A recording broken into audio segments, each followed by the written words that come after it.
স্বামী বিবেকানন্দ ছিলেন একজন হিন্দু সন্ন্যাসী, দার্শনিক, লেখক, সঙ্গীতজ্ঞ এবং ঊনবিংশ শতাব্দীর ভারতীয় অতীন্দ্রবাদী শ্রীরামকৃষ্ণ পরমহংসদেবের প্রধান শিষ্য। তার পূর্বাশ্রমের নাম ছিল নরেন্দ্রনাথ দত্ত। নরেন্দ্রনাথের মা ভুবনেশ্বরী দেবী ছিলেন একজন মহীয়সী নারী। স্বামীজি পরবর্তীকালে বহুবার বলেছেন, আমার জ্ঞানের বিকাশের জন্য আমি মায়ের কাছে ঋণী। তার শিক্ষা দেওয়ার পদ্ধতি ছিল অদ্ভুত। একটি ঘটনা থেকে তা বোঝা যায়। স্কুলে একদিন বিনা দোষে নরেন্দ্রকে শাস্তি পেতে হয়েছিল।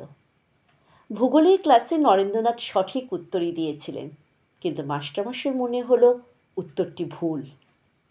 তাই তিনি নরেন্দ্রকে শাস্তি দিলেন।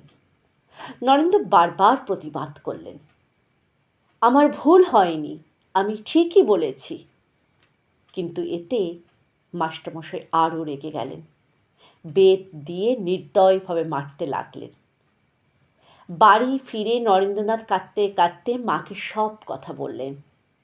মা তাকে সান্ত্বনা দিয়ে বললেন, বাছা, তোমার যদি ভুল না হয়ে থাকে তাতে কি এসে যায়? ফল যাই হোক না কেন, সর্বদা যা সত্য বলে মনে করবে তাই করে যাবে।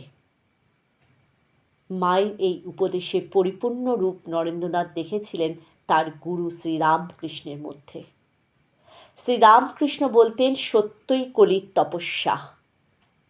মা এবং গুরুদেবের মধ্যে যে সত্যনিষ্ঠা আদর্শ দেখেছিলেন তা জীবনের প্রতি পদক্ষেপে রূপায়িত করেছিলেন স্বামী বিবেকানন্দ।